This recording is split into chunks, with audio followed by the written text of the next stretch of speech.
बच्चों को, बड़े बड़े व्यक्तियों को भगवान ने उनका सबका उद्धार किया। मैया की जो वात्सल्य यानी प्रेम करने की जो सामर्थ्य है, और वही सामर्थ्य मेरी कन्हैया की भी है। क्या है कि शेष महेश दीने गणेश दिनेश सुरेशु जाकी निरंतर ध्यान, ताकि अखंड अनंत अनादि अभेद सुभेद सुभेद बता,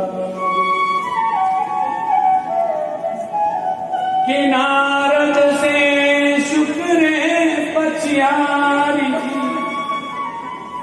पछियारी कहो मुनि पार न पावे,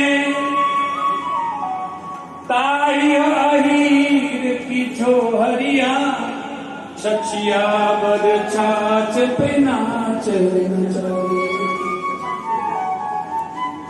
यशोदा तेरे भाग की कही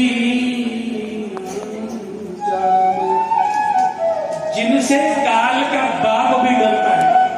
कौन? कृष्ण भगवान ही है ना। वही यशोदा मैया का वात्सल्य माने उनका प्रेम भगवान को ऐसे कान से पकड़ती हैं और कान को ऐसे मरोड़ती हैं और साथ में छड़ी दिखाती हैं, और वही काल का बाप थर थर कांपता है। वो है पुत्र की मर्यादा है, और वो मां का वात्सल्य प्रेम, जिसके भय से जो है बड़े बड़े देवता, बड़े बड़े गंधर्व भयभीत होते हैं, वही आज भयभीत हो रहा है, वही डर रहा है। किसके भय से? मां के। इसको कहते हैं पुत्र की मर्यादा। सखियां बड़े दूर दूर से चल करके आती हैं, और गोपियां भी चल करके आती है, आपस में वार्तालाप चलती हैं बड़ी गंभीर रूप से। किसकी? गोपियों की। एक दूसरे से क्या कहती हैं कि श्रृणु सखी कौतूहकम मेघनंद निकेतांग गणी मया दृष्टम, गाधूलि धूसरितांग नृत्यति वेदांत सिद्धांत,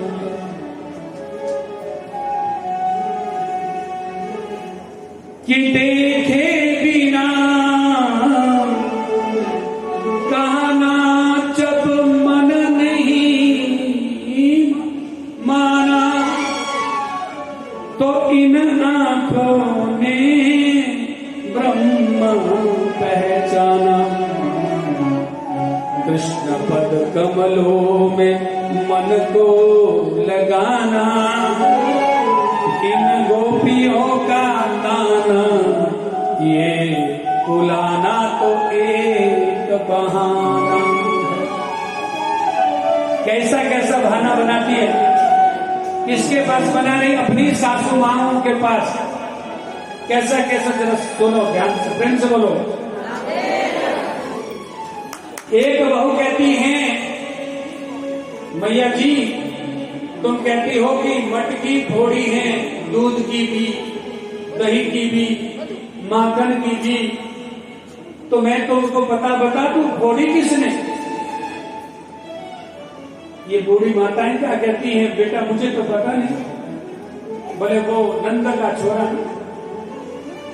अपनी टोलियों की टोलियां लेकर के आता है, और गुलेल से सीधा निशाना, कभी तो हाथ में भी लग जाता है, वहां से वही पत्थर को चला तो मटकी में, और हमारी मटकी को फोड़ देता है। सासू मां आप जाकर के जरा उसकी पिटाई करो। अब सासू मां तो चल नहीं सकती, उन्हें पता है ये गोपियों का उलाहना नहीं, एक बहाना है, बहाना बना रही है भगवान से मिलने का। एक कहती हैं आजकल मैया आप कहती हो ना कि दूध कम हो रहा है, क्यों होता है? तो 15-20 मिनट पहले चला जाता है, बछड़न को खोलता है और बछड़न को खोल करके बछड़ों को सारा दूध कट करवा देता। जब तक हम चलते हैं, पहुंचते हैं गौशाला में, तब तक तो सब कुछ चट हो जाता है। अच्छा तो तुम जाओ ना बहू। बोले नहीं नहीं मैं नहीं जाऊंगी, आप सियानी है ना, ठगड़ी है ना, जाओ। बोले नहीं, जब तक सासुओं ने, सब सासू माओं ने गोपियों को नहीं कहा कि तुम जाओ, तब तक तो नहीं गई। क्योंकि गोपियों ने क्या सोचा, ये गोपियां कम पढ़ी लिखी नहीं थी, प्रेम से बोलो, लेकिन डिग्री भी एक भी नहीं थी, लेकिन इनके पास था का ज्ञान। अब गोपी गीत सुनोगे ना आप, कितना गजब का गा रखा उन्होंने, और वो भी संस्कृत में। क्यों गाया? क्योंकि हजारों करोड़ों जन्मों में इन्होंने तप किया है, और तप में मांगा क्या है कि ब्रजमंडल में जन्म और साथ में आपके दर्शन। वो ज्ञान, भरपूर ज्ञान जो जन्म जन्मांतरों का, वही आज यहां बिखेर रही है।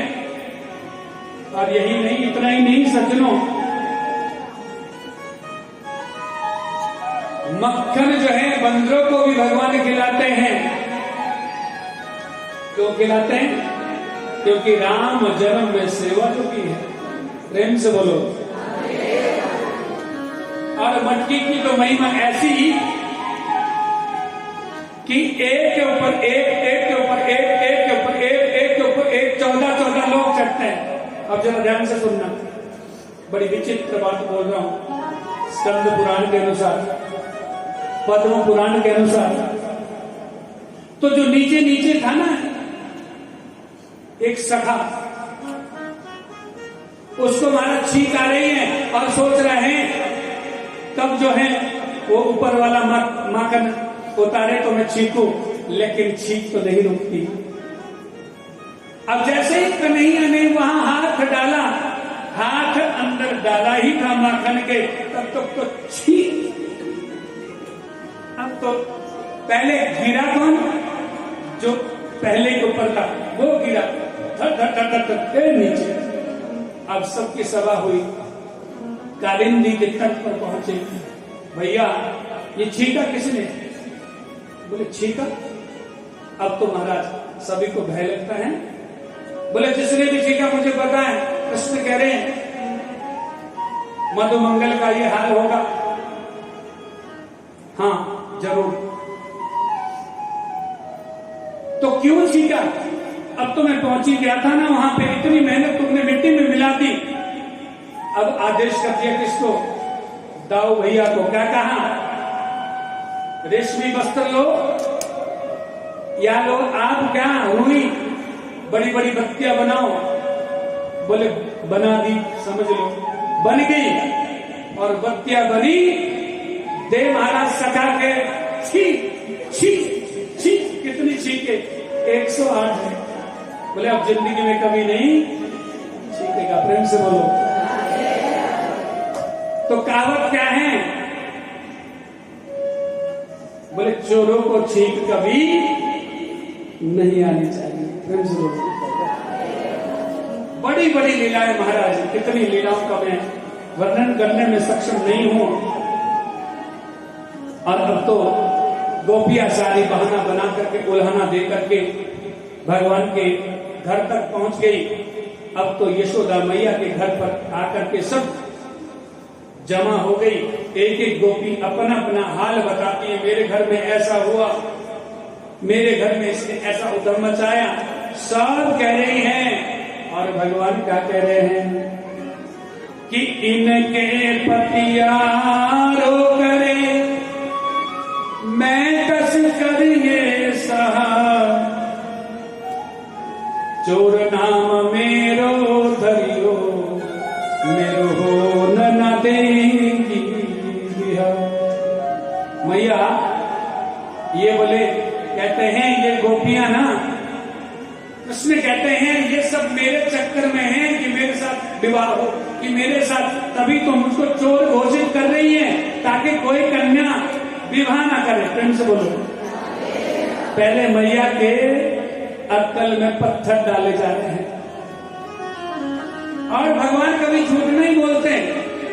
जब मैया ने पकड़ा और कहा कि 9 लाख गाय हैं हमारे घर में, कितना गौरस निकलता, कितना दुग्ध, कितना माखन, कितना निकलता है, कितना खाएगा, फिर भी चोरी करता है। सज्जनों माताओं, उत्तर क्या दिया कि सुन मैया मोरी, देखो जरा, मैं नहीं बोल दिया पहले, मैंने कहा मैं नहीं, सुन मैया मोरी मैं नहीं। अब यहां से तो लग रहा है नहीं कहा है, लेकिन यहां से तो बिल्कुल सशक्त है ना कि मैं ही चोर हूं। मैं नहीं माखन खायो, सुन मैया मोरी मैं नहीं माखन खायो, मैया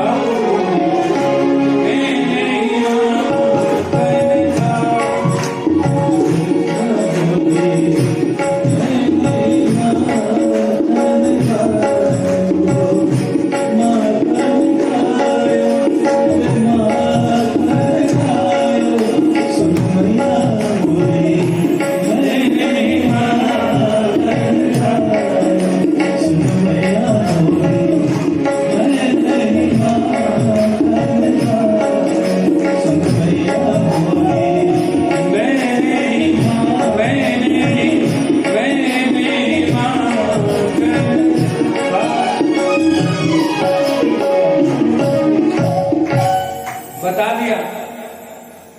अब भगवान कहते हैं यदि मैं यहीं पर बसा रहा तो आगे की लीला फिर रुक जाएगी।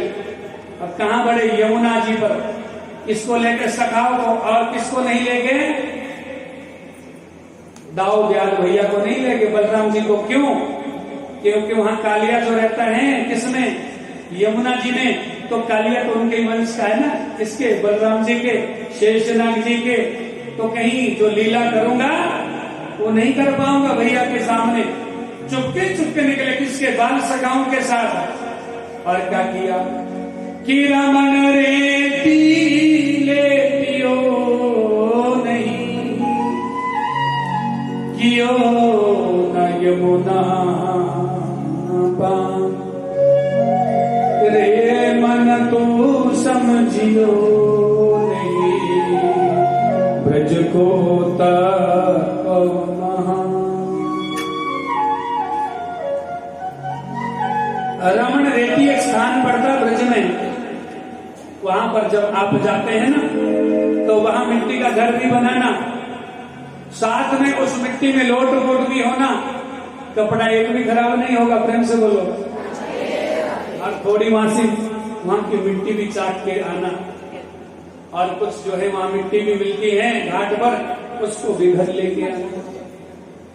कि रमन रेती लेतियो नहीं, जो रमन रेती में लोटपट नहीं हुआ, कियो न यमुना पान, यमुना जी का जल जिसने नहीं पिया, रे मन तो समझियो नहीं ब्रिज को तप महान। ब्रिज की जितनी लीलाएं हैं वो मेरे गोविंद के द्वारा की गई हैं।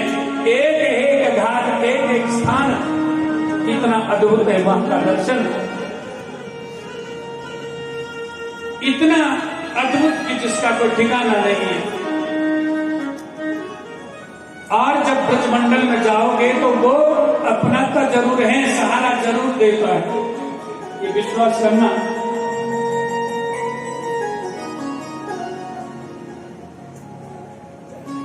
कि लाडली अद्भुत नजारा तेरे बरसाने है। ये तो बरसाना का होगा। ब्रजमंडल अलग है, 84 कोस अलग है, 84 चौक, एक एक घाट की लीला अद्भुत लीला है सज्जनों। भगवान रमन रेती में खेले हैं इसके साथ, अपने बाल सखाओं के साथ। और यमुना जी में जाकर के इतना सा गोला मिट्टी का घर बना करके वहां पर मिट्टी का गोला गप किया। और जैसे ही अब बाल सखा घर आए, मैया मैया जी आपके लाला ने माटी खाई।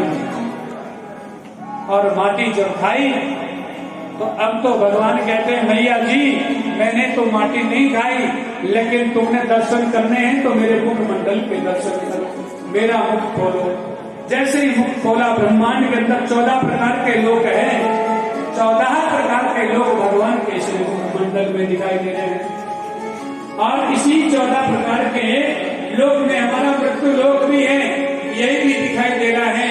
इसी में 9 प्रकार के वर्ष हैं, उसी 9 प्रकार के वर्ष के अंदर हमारा भारतवर्ष है, वो भी दिखाई दे रहा है। उसी भारतवर्ष के अंदर जो है 84 चौक वाला ब्रजमंडल, 84 चौक वाला खंभों वाला घर इसका नंद रानी का, वो भी दिखाई दे रहा है।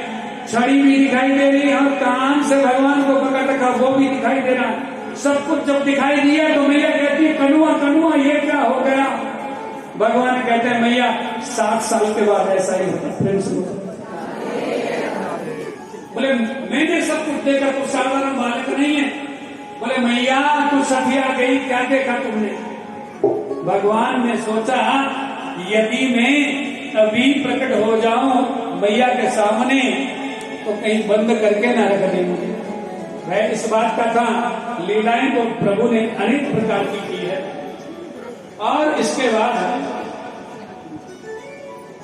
भगवान ने जब ये लीला की तो भगवान का नाम क्या पड़ा, नटवर। प्रेम से बोलो, नाम भी साथ साथ में बता रहा हूं आपको, तभी तो गाते हैं कि नटवर नागर नंदा बजोरे गोविंदा, नटवर नागर नंदा बजोरे गोविंदा।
जब सब दर्शन किया, समय बहुत हो गया था, मैया को सुमिरन हुआ, अरे दूध भी उबलने को रखा है। मैंने कल की कथा में बताया था, मैया को दूध और पूत से बड़ा प्रेम होता। प्रेम से बोलो।